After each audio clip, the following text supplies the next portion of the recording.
Hey everybody, this is Grace, and I'm feeling much better now. I've been sick since actually probably since Sunday, maybe even before. Didn't have all the symptoms, and today is Friday, but I'm much better now. Who knows the reference? Come on, you can tell me. You can get it. But do you know that also that show has a new one now? It's Night Court. Night Court. I love it. It's good. Watch it. I love that guy. That actor guy. What's his name? I cannot remember his name now. I couldn't even pronounce it if I did. I remember the last name. But anyway, wow, what a way to start a video. I'm saying I'm much better. I didn't say I was totally better. But anyway, I want to talk about something about, and I was going to do this, I'm thinking like many years ago. How many years ago? Oh, wow. It just blows my mind how many years ago that would have been. About 7 years ago? Wow. And in part it is. In part it's about that.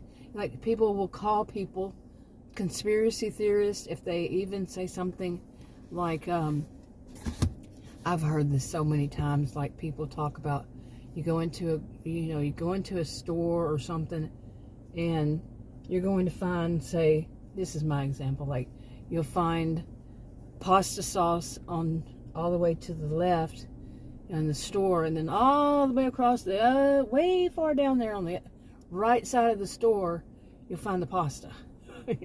Pasta way over to the left.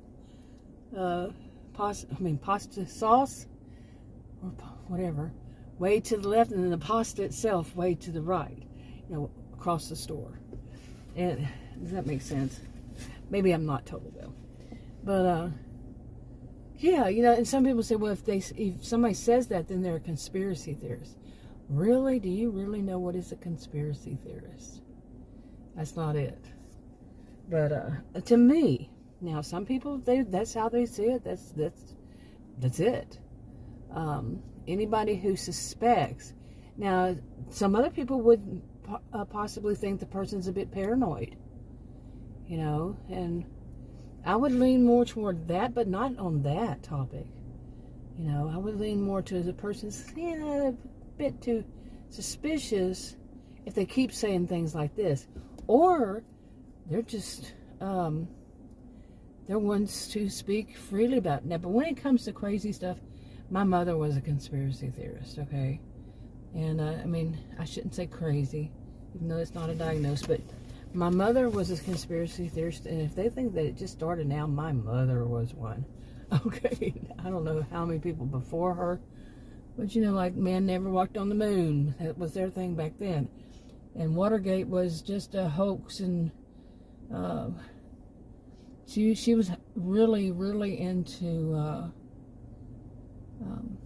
she believed in ghosts and UFOs. She would drag me out as a kid with her in the dark backyard. Imagine that little kid, a little girl, and going out there to look for UFOs.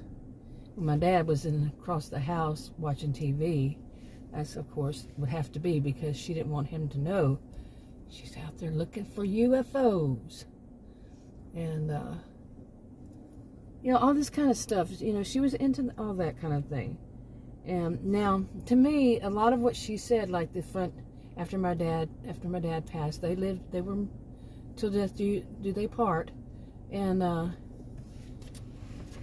she had this doorbell that was battery operated, and this was like where it's 98% humidity year round kind of thing, but every once in a while that doorbell would go off and nobody's there. It would ring.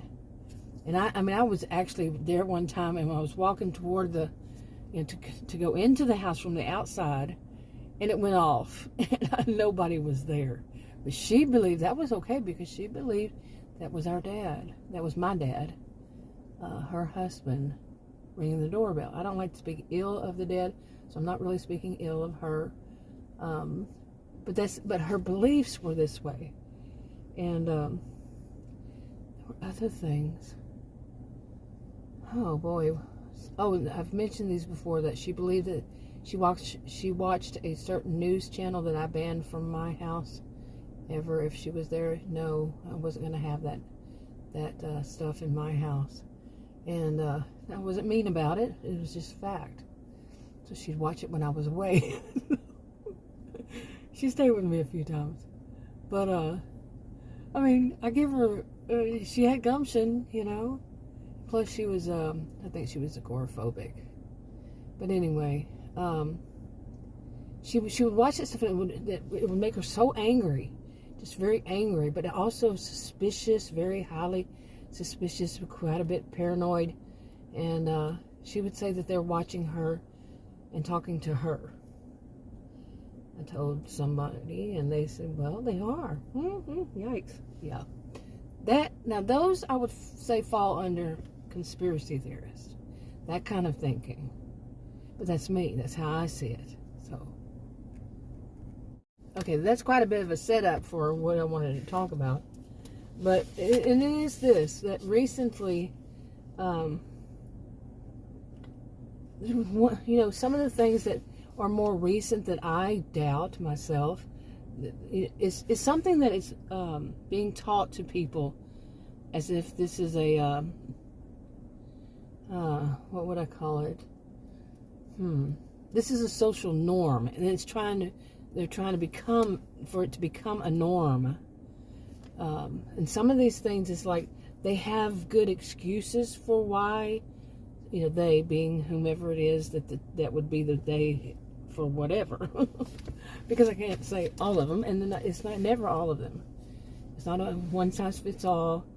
Not everybody's bad, not everybody's good. So hey, but like this one, okay. Recently, since 2020, I'd say 2020, how many of us have heard that these employers can't hire enough people to do the job, whatever it is, whatever kind of job it is, they just can't hire enough people to do the job. We're taught to believe that, and we're taught to when we hear it on, say, we hear it online, or we read it online, or we hear it on the news, or this thing on TV, or people who are influencers, I'm doing air quotes here, you know, in whatever way, TV, radio, social media platforms, whatever it is, cable, whatever, newspaper, we're taught to believe whatever, air quotes again, they say. And we're taught to believe in this one, that companies and corporations and so forth don't have enough, they can't find enough people to hire to take place of those who quit. Have you ever thought that that's BS? That yes, they could, but they want to save. They don't want to have to hire more people. They want to make the people who are already working there work their butts off, do the job of many instead of one. See, I went through downsizing. I went through that era. I will never forget that. Okay, and I went through that. Back during that, I worked at a place, and I was doing a temporary job. And I was a student, and a career student back then. And I worked a temporary job. I went to it, and they wanted to hire me full-time, but I walked into this office, and it had, I think it was 34 or 44. Let's just say 34 cubes. It was Cubeville kind of setup, and nobody was in any of the other ones except for like right up front, just a few. You know, a few people. You know, say it was not even 10.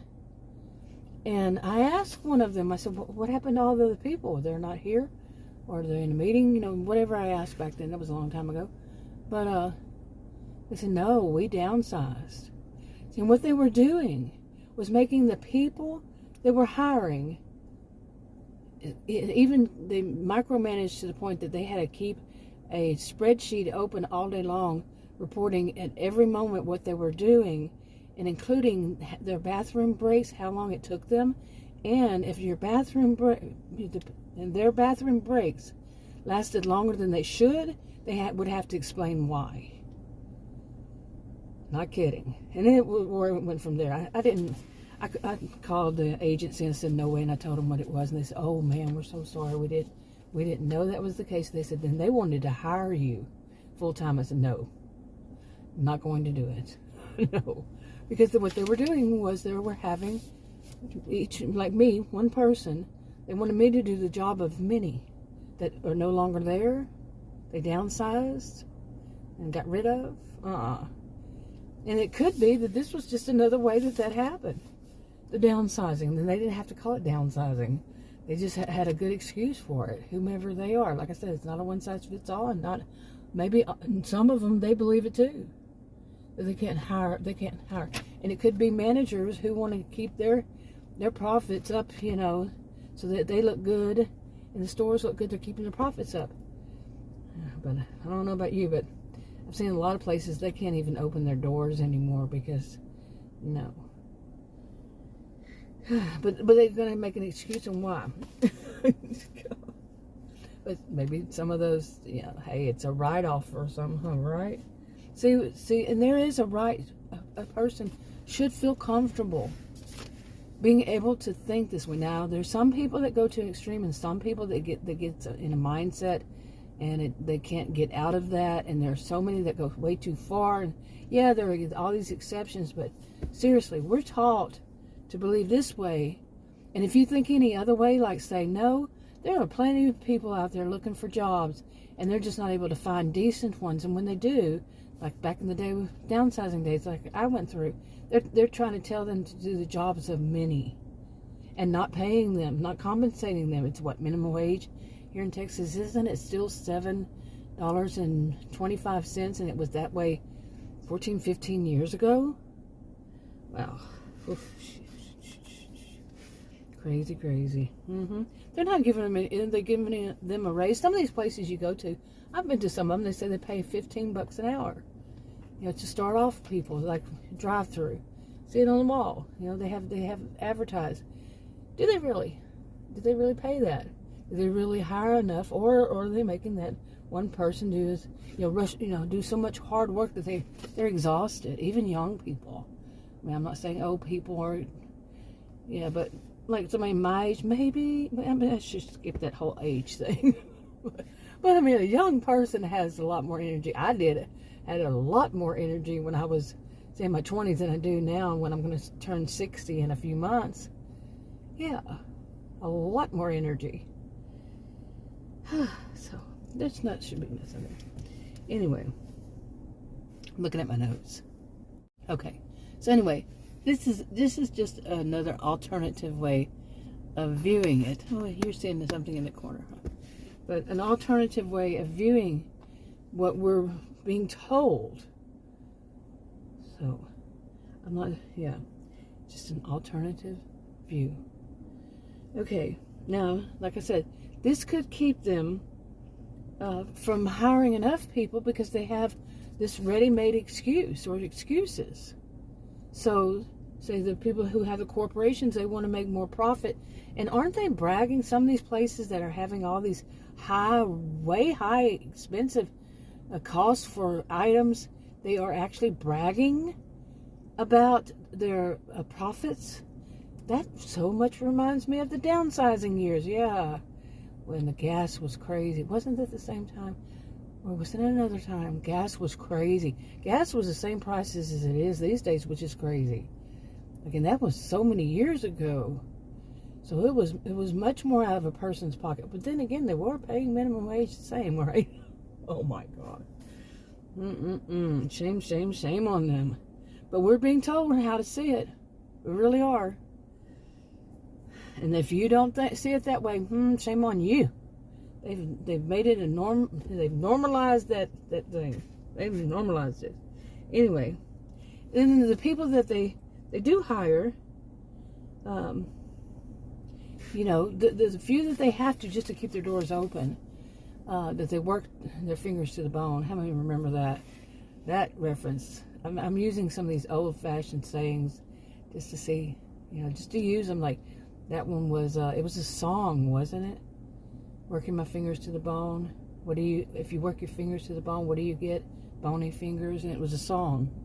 I remember my cousin, one of my cousins, male cousins, used to sing it. Anyway, I haven't thought about that in a while. But, let's see. But this I've seen is a long time thing, since back in the downsizing days. That was the Bubba Bush days. Yeah. But what back then, they don't take the time to train people. I've seen so much of this, and so for all this time, to train people. Man, training used to be a big thing on jobs. I mean, seriously, these jobs that would pay minimum wage or better, a little bit better, not professional jobs, I would say, not those that had to have degrees, or, people who maybe they were working on their degrees and they had to have work temporary jobs or part-time seasonal, whatever, or just people out of school, whatever was the case, not their career yet. And it still was a big, huge thing to be trained, and it would take, it could take a month, say. Many of the jobs would take weeks to months. Or you go through on-the-job training, but you had to train somehow first. So they didn't just throw you out there and, you don't even know one thing about the job. Training used to be a thing. I don't know if that's true these days. Boy, I sounded old, didn't I? I don't know if that's true. Boy, I'm kind of sounding like, yeah, anyway. I'm sounding like I'm just now feeling better. Okay. Let's see, I'm reading my notes. But they have an excuse. They say, well, we really need to get the people out there working because it's been so long since we've been able to find somebody to hire. BS. I'm calling BS. Okay, I'm getting a little bit sick on something else here. I don't know. My voice is going out again. Nothing unusual though on that. But I wrote down something else. And yeah. I put an example of it would be another example or whatever. People buy into it. Not everybody, of course. And then I wrote to include things like self-checkout. They've made it to where we really don't have much of a choice. In my area where I live, around here, all that, you might have they might have stores. I mean, huge superstores that go on and on for years. This is Texas. Everything's bigger in Texas. I used to say, including the people, but I seem to be the gentle giant, and everybody else is short. Seriously, these days. Anyway. But these huge stores, and they even have garden centers. Oops, it threw me off because there was one of those. I didn't get it to read it. I don't have my readers on, but it was child abduction things. Wow. That threw me offline. So, I don't know where it left off. But anyway, so, I was talking about this, about if people buy in, let me get my head back where I was, or around where I was. But one of the example would be self-checkout.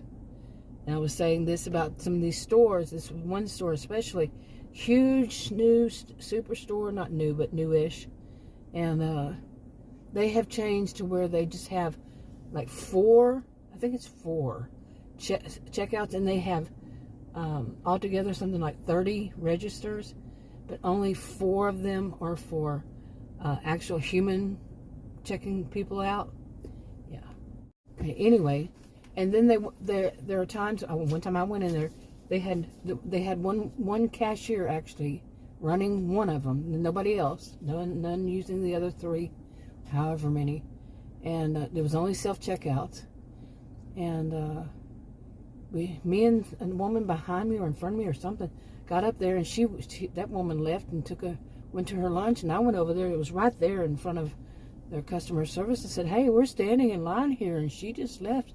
She said she went to lunch. And I said, well, we need a cashier.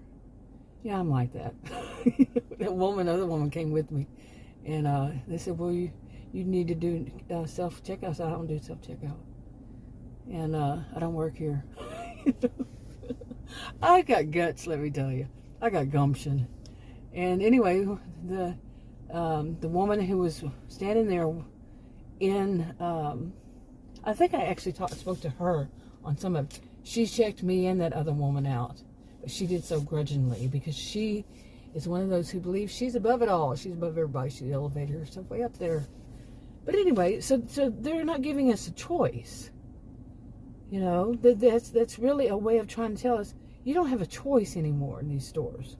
From what I've understood, what I've kind of heard lately, I mean, I think it was on the news, one of them walked by and heard something about it, or somebody heard something about it, and that these places are having a lot of problem with people stealing. Imagine that. Those freaking self-checkout lanes, they won't get off their duff and go and make sure people aren't stealing. What stupidity to think you can replace humans and not have things like people stealing. You can replace them with the person doing the work for them. It's basically